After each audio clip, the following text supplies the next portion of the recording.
Okay, this is nateplaysCR back with another video, and I just made this video, like literally, I just ended it, and now I'm recording again because the last one was 25 minutes long, and the and what this topic is on, it should not be that long. Granted, the first like 7 minutes I'm talking about stuff like other stuff, and if you haven't watched my videos, you'll learn that I kind of like go all over the place because it's kind of hard for me to like stay on topic. It's not necessarily that I have like ADHD or anything. It's just like stuff's going on and I'm just trying to like get it out. I don't know. It's weird, but you'll catch on to what I'm saying. First things before I get into the video. If you haven't, if you can't tell already, I am feeling a little bit better, and if you haven't if you don't know what I'm talking about, in the last couple of videos I sounded a little sick, but I should sound, for the most part, 100% better. I'm probably about 80% maybe, sound wise. I don't know. Y'all have to be the judges of that. And let's see, what else was I gonna say? Oh yeah, I'm going out of town Monday, which is when this video will be uploaded. I'll upload it on Monday. I'm recording on Sunday night, and I will not be back until Friday. So depending on what's going on, my next video will not be until Friday or Saturday. I could record a video right after this, and post it on like Friday when I get back. But right now, the only content that I could go with is the trifecta deck, and I think I've kind of worn that out. Or not necessarily worn it out. I'm still going to do it. I'm just still trying. Like, I'm trying to add different stuff in, and that's kind of what this video is adding different stuff in. And like I said in the last video where I got the Lava Hound, I will be doing a deck on that. But I really want to get a minor deck. Or not a minor deck, a minor. And I'm hoping that while I'm gone, I will be able to get a minor in the shop. Because a minor Lava Hound deck, I went up against it one time, and with the trifecta deck, the only air defense is the Musketeer. And like, I'll try and sum this up short because I think this is part of the reason why last video went so long. He sent in the Lava Hound, I played my Musketeer, he minored my Musketeer, and then I didn't have anything to damage air troops besides a poison and zap. So, and in the latest like Shanghai mega tournament had I think like 100,000 people in it to start with, and it got whittled down 700 people live event. Guy won it, Lava Hound minor deck. So it shows that it's a good deck, and I really want to try it out. But obviously I need the minor first to do it. And then once I get the minor, I'll also be able to do like other minor decks. And I know that a minor the Lava Hound minor deck doesn't really help most of anyone that watches this because not everyone would have both of them. But I figure it'd be like more entertaining to watch different stuff. And I'll still do like trifecta deck stuff, which is free to play, no legendary decks, and I feel like that should still help.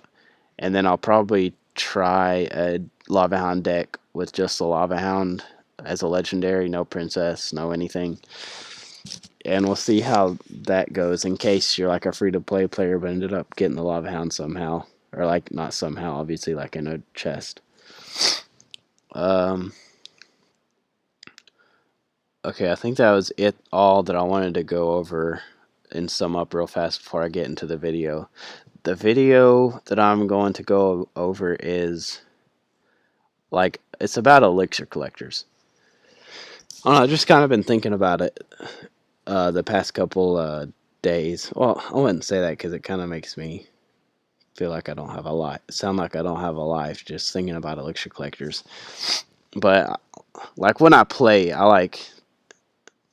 I see an opponent fireball my elixir collector in my tower, and that's it. Or I'll see him poison my elixir collector in my tower, and that's it. And that is not how you want to attack an elixir collector. I'll show a. Maybe it's this where the guy fireballs my elixir collector. But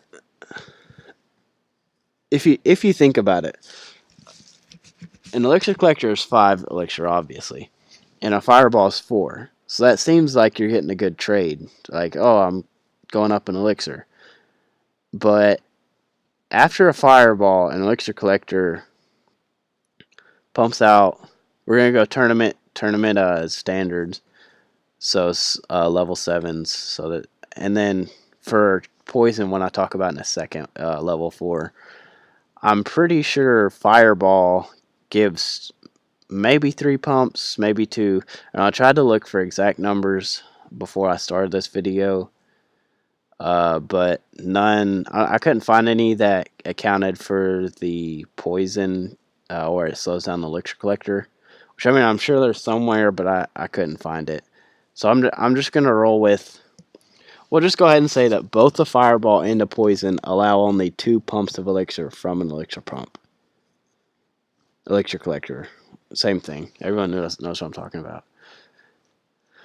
So those 2 pumps add 2 elixir. So that basically makes elixir pump worth 3 elixir if you think about it. It's not immediate, but it ends up making it, and it takes a pump down to 3 elixir. So that's 4 for 3, not the best trade. And then, on a side note, that what I was discussing was fireball and poison. Our rocket, if you somehow have a rocket in your deck and you are making it work and it's a good deck and you're doing good, go ahead, use it. But like the first time you use a rocket on the elixir collector, like on their tower, will definitely be the last time they put it there, because you're getting like 400 plus damage. I don't know. I stopped using the rocket a while ago, so I don't really know the damage it does on the tower. And the destroying your elixir collector, that actually, I'm gonna go look at my rocket. That is worth a 1 elixir difference. But once they start putting their elixir collector in the front and you're trading 6 for 5 every single time, that is not worth it. Whenever I see someone have a rocket as their only elixir collector defense, I'll just place it down to make them waste it, because that's just 1 elixir that they lost. I mean, sure. I mean, they have to defend my elixir collector. Like, they have to destroy it, or else I'm going to go up in elixir by 2. Because that's how much the profit the elixir collector ends up making lost alive. So yeah, they have to defend it. They can't just leave it. But yeah, I just keep placing it out and keep making them waste it. Keep making them waste it. 448, almost 500 when it's at a tournament level. So 500 damage to the tower, that's definitely worth 1 elixir. But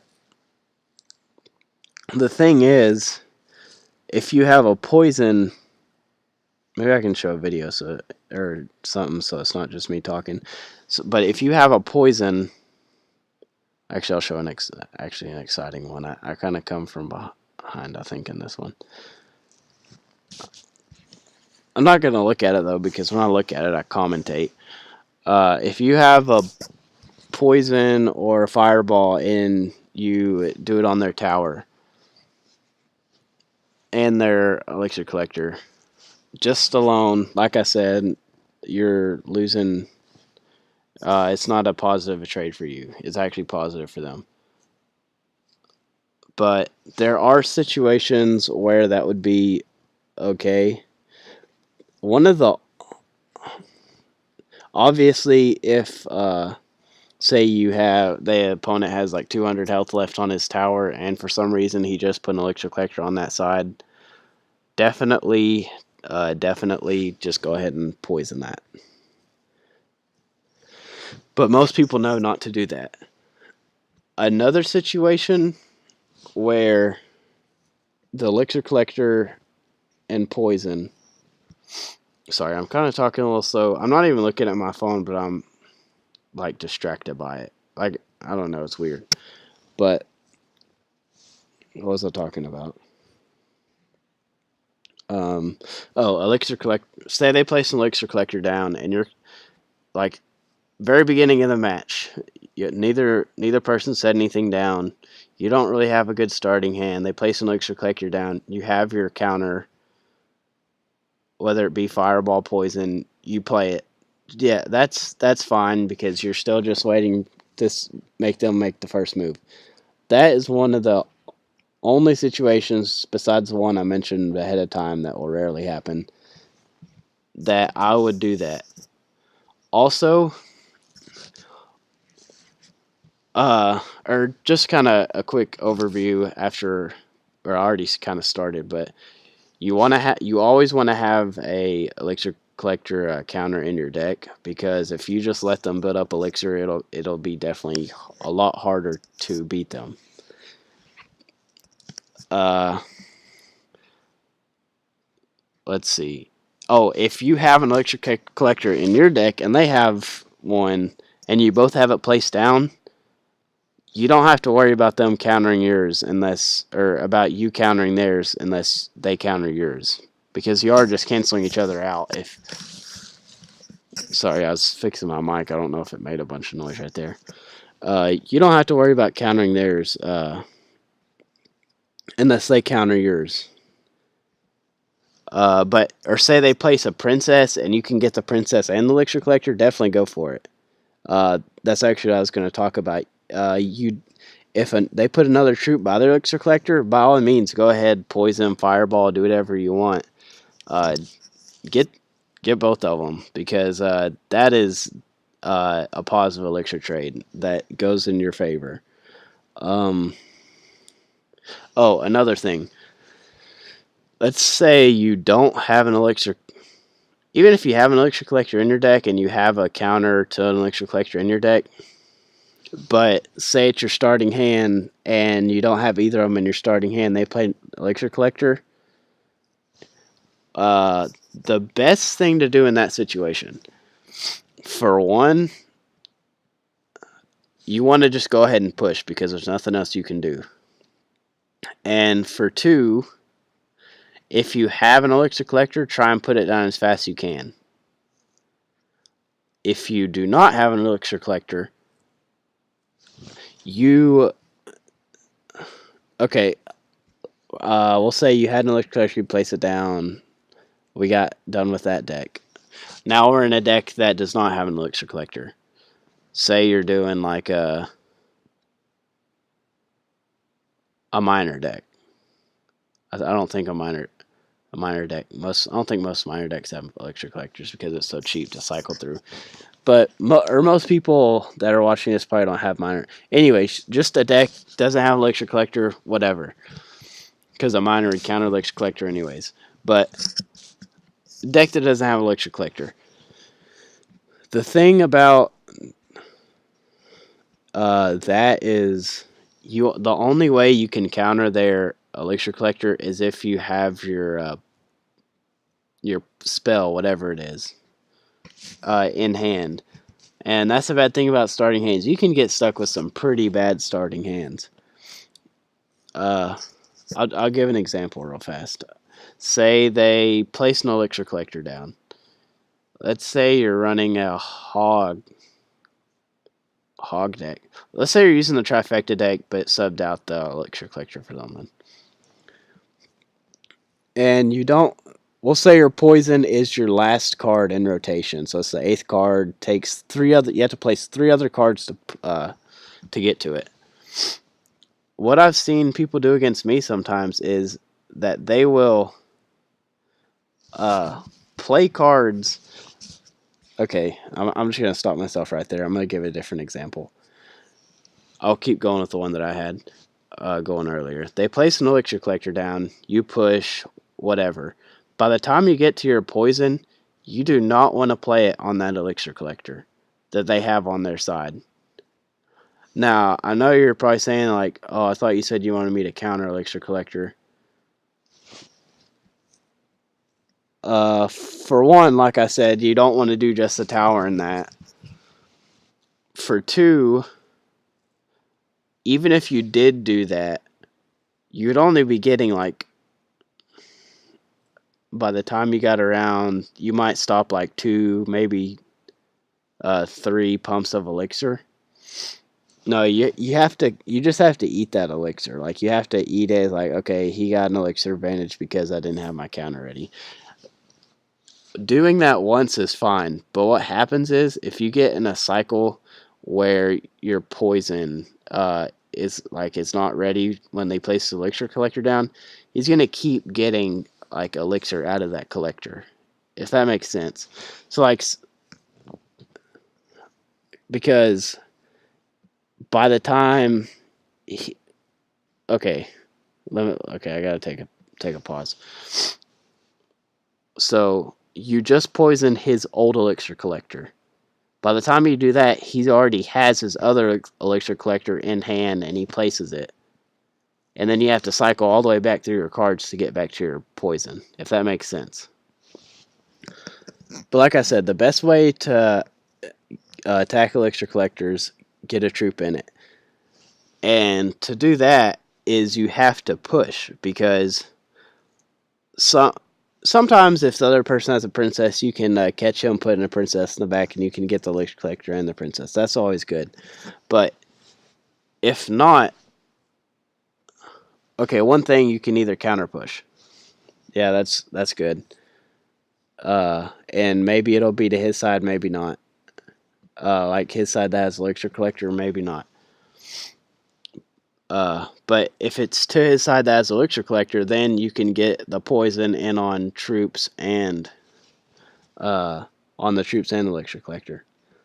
That probably isn't. I hope I'm not confusing anyone right now. I'm just trying to like I said, I was sort of thinking about this.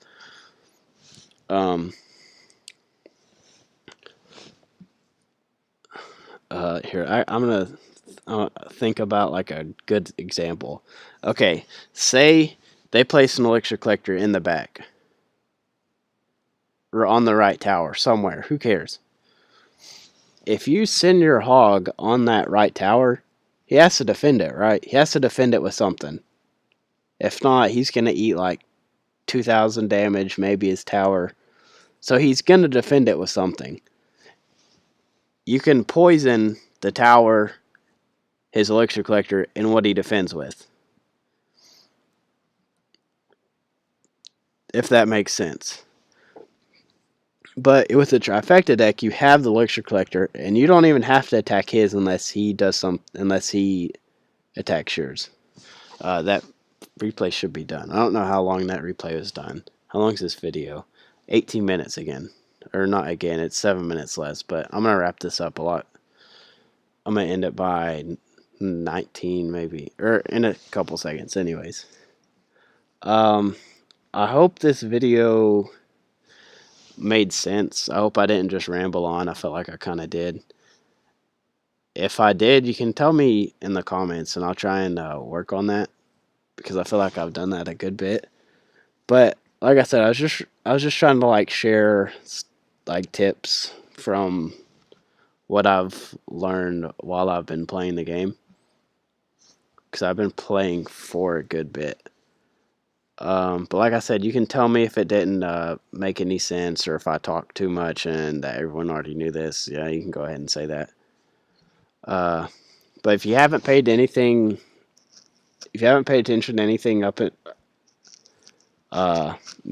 until this point in the video, just try and go away with this: that don't let your opponent go with.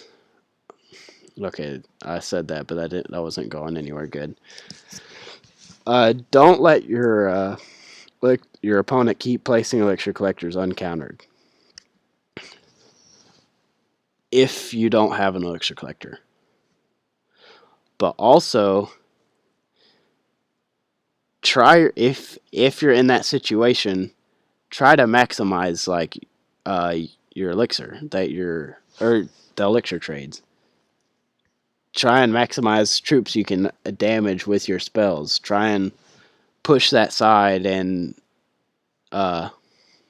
make them use troops to defend and get those too. Hopefully this made sense. If not, I'm sorry. Maybe my next video will be better and more entertaining. This was more of a learning curve kind of thing, or breakdown analysis. I don't know, whatever you want to call it. But thanks for watching, and I'll see you next video.